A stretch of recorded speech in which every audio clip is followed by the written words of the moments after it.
Hey guys, Danica Ferrante here from mybeautyscraps.com. I'm back with another alternate idea of way to use your November 2016 paper pumpkin kit to create a standard size card. So this finished card size measures 4 1/4 by 5 1/2. And this is the card that the kit was designed to make. And this is the card that I created in my last video. So if you haven't checked out my other alternate idea, I'll link it at the end of this video so you can check it out. But I really just like this card size. I guess it's the standard card size for a reason. I'm most comfortable creating in this card size. So I wanted to come up with another idea for a way to use the kit. So let's get started. For this card, we are using all 3 of the die cut layers that are included in the kit. So we'll punch those all out so we can do our stamping on the white layer.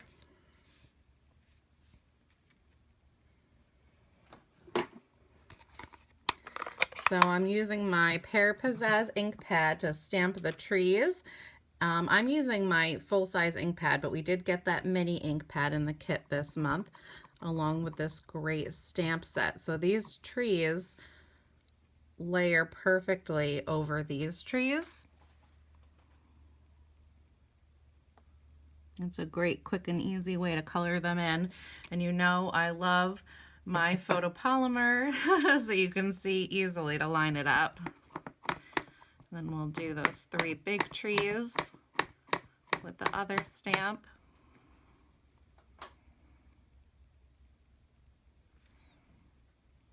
And line that up. And the other ink pad we got in the kit this month was Dapper Denim. So that was the mini ink pad, but I'm just going to use my full-size one for that to stamp the Merry Christmas greeting that we got in the kit this month.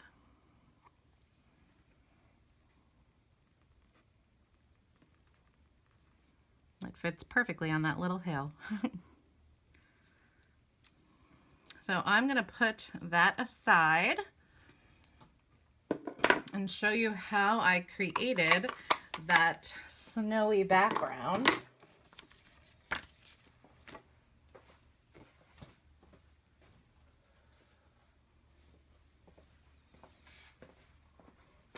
So I pulled in a Whisper White card base for my stash. It's just a piece of 8 1/2 by 11 cardstock cut in half and then scored in half. And to create that snowy look, I used my Versamark ink pad, my well-loved Versamark, and the tiny little snowflake stamp that we got in the kit. So all I did was stamp, stamp, stamp, and then re-ink, and then stamp, stamp, stamp, and then re-ink. And I did that over and over and over across the whole background. And it is hard to see since it is a clear, sticky ink, but snow is random, so I didn't really mind if it overlapped, if some kind of smudged. I just went over the whole background and I stamped 3 times because there's still enough ink on the stamp. And that way it saved me the time of re-inking. And then, if you can see that a little bit there, you can see there are some little smudges on there. But if you look at my original card, you see some kind of smudgy looking snowflakes too, and I feel like that's okay. I kind of liked that random look. So to emboss it, I have a really old Stampin' Emboss powder here, but you can use crystal clear or you can use the white Stampin' Emboss powder. Just pour it over the whole thing and tap off the excess and then use your heat gun. But to save time, I already have one finished. I wanted to really show you guys the inking part of this today. So I chose 3 blue ink colors. I'm using Pool Party, Bermuda Bay, and Dapper Denim to create this nighttime sky. And I like starting with my lightest color first. And I cut one of our Stampin' sponges into, I think I probably cut this into 6 or 8 pieces. And I'm just gonna ink it up with my lightest color first, so that's Pool Party. And then I'm gonna start rubbing it in like a circular motion over the top, probably top third of the card. I want to lay down a good amount of color.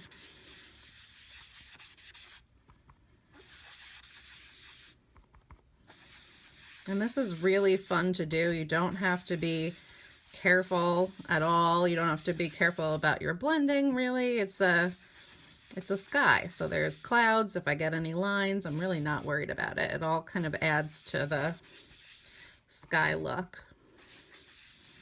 So I actually did about the top half of the card because we're going to be blending the next color in there. And the next color is Bermuda Bay, which that's why I like to do an example first. I was a little scared to use Bermuda Bay. It's a pretty bright color. You don't really think of that color for the night sky, but I liked how it kind of just put a little bit of like a green in there. I should mention too, I'm using the same sponge for all 3 colors. So if you're going to be making more than one of this card, it's a good idea to do your sponging with one color on like all, let's say 4 of your cards, and then move on to the next color, or you could use a different sponge for each color if you'd like. That's another reason why I'm starting with the lightest. So I want to bring this Bermuda Bay down even further than my Pool Party.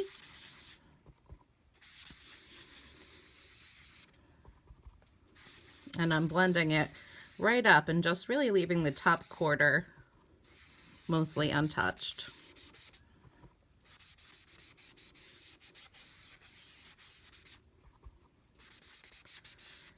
And then our last color, which is really gonna bring that nighttime feel to the snowy sky, is Dapper Denim. It's one of our Stampin' Up's in colors, and it's really, really a great wintry blue. Since it is so dark, I am starting on the bottom and working my way up and blending it into that Bermuda Bay. And I do like the look of having a little bit around the edges on the top. But I want to make sure I've got a light hand once I get into the top area.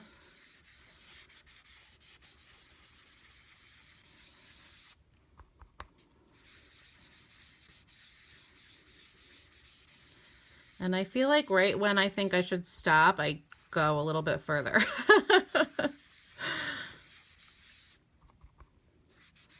But I do try to tell myself that as it dries, the color does tone itself down just a little bit.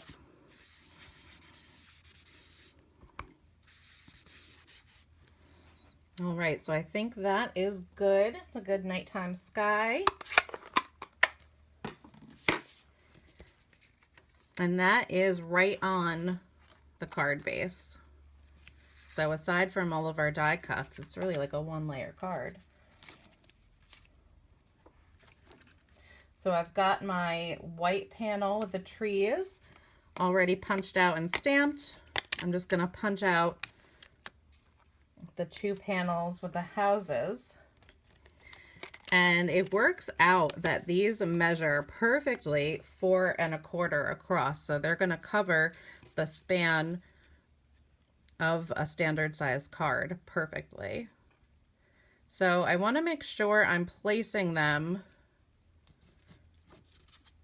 where obviously it's going to come all the way to the bottom of the card, but also that I kind of did enough ink blending. I probably could have gone with a little more snow.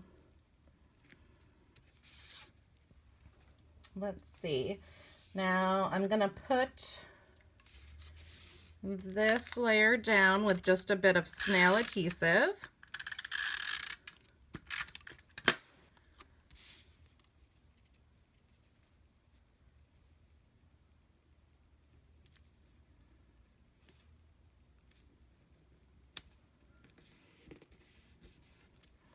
And then the next layer with just the one house, I'm gonna pop up with some Stampin' Dimensionals. I think I've buried on my desk here.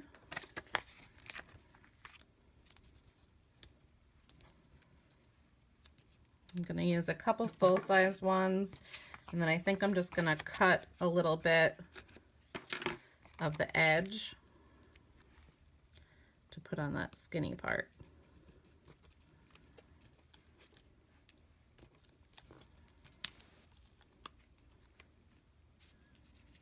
Oops. The Stampin' Dimensionals have a strong adhesive, so you want to be careful that your piece is where you want it before you stick it down. Okay, now we can add our Merry Christmas with the trees, and that's just gonna cover perfectly. So I'm gonna do that with Stampin' Dimensionals too. I'm gonna use 2 and then cut a little piece from the side again.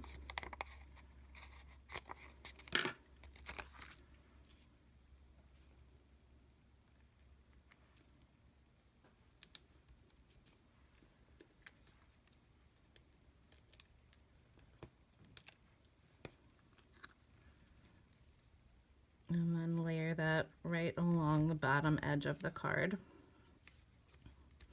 And on my sample, I left the sky just as it is, but we did get a lot of sequins in the kit this month too. So I think I'm gonna add a few sequins with some glue dots. And we got glue dots in the kit. I'm just using my big roll that's on my desk here because it's easier. And that's going to help, I think, fill in that little bit of a gap where I don't have those snowflakes too.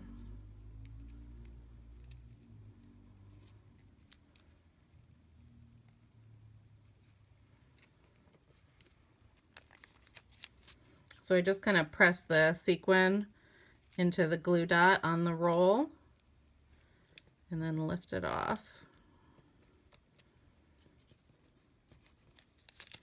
Let's go for 5. I like to have odd numbers.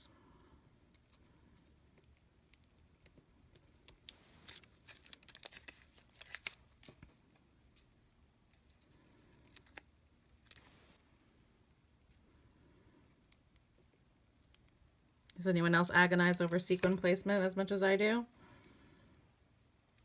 I'm gonna go for over here. All right, so that is our card, a really cute alternate idea in the standard size card. I just love that little village down below. Who wouldn't love to get this Christmas card in the mail? I hope you guys enjoyed creating this alternate card idea with me today. If you are not yet a Paper Pumpkin subscriber, you should totally sign up. These kits are so fun. I look forward to them every month. If you have any questions about signing up, feel free to contact me in the link down below. And if you're ready to join in on the Paper Pumpkin fun, there's a link down below where you can subscribe to the kits. I hope you'll consider subscribing with me. Thanks so much for watching this video today, guys, and I'll talk to you soon. Bye.